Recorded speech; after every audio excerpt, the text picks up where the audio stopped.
Hej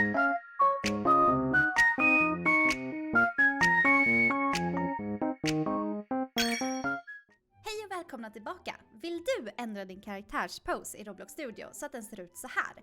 Jättebra, för i den här videon visar jag hur du enkelt kan justera din karaktär med animationseditor och Legacy Animator Editor.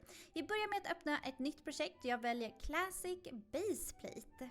Och när du öppnar ditt nya projekt då går du in till plugins. Jag har bifogat 2 stycken länkar i kommentarerna. Titta där under och då ska ni ha de här alternativen för att kunna lägga in. Jag börjar med att trycka på Load Character och så söker jag på min karaktärs spelnamn. Och vi heter ju Floating Code 0. Glöm inte lägga till oss också på Roblox. Sedan trycker jag på Spawn R15 och då ser vi att min karaktär har laddat in. Nu, det är helt frivilligt men jag väljer att gå in och ta bort mitt ansikte för att i nästkommande video så har jag tänkt att vi ska göra en thumbnail. Så jag kan ta bort den här, det behöver inte ni göra för att vi ska faktiskt fokusera på att ändra position. Sedan går jag in på Animation Editor och jag väljer alltså den övre delen av kroppen och sen trycker jag på Select.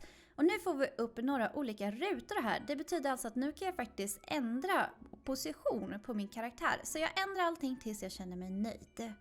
Om du gillar den här typen av Roblox-tips så glöm inte att gilla videon och prenumerera. Det hjälper oss att skapa ännu fler guider åt dig. Alternativt kommentera kodapa om du har kollat så här långt. Nu när jag är nöjd med min karaktärs position så måste jag gå högst upp till vänster där det står Home. Och här måste jag då välja Anchor och det är för att inte den ska tappa så att den inte förlorar sin nuvarande position.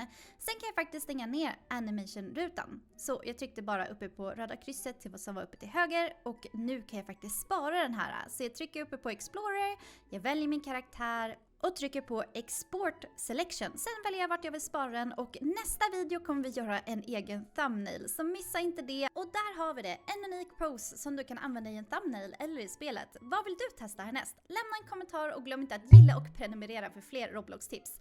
Flyt lugnt!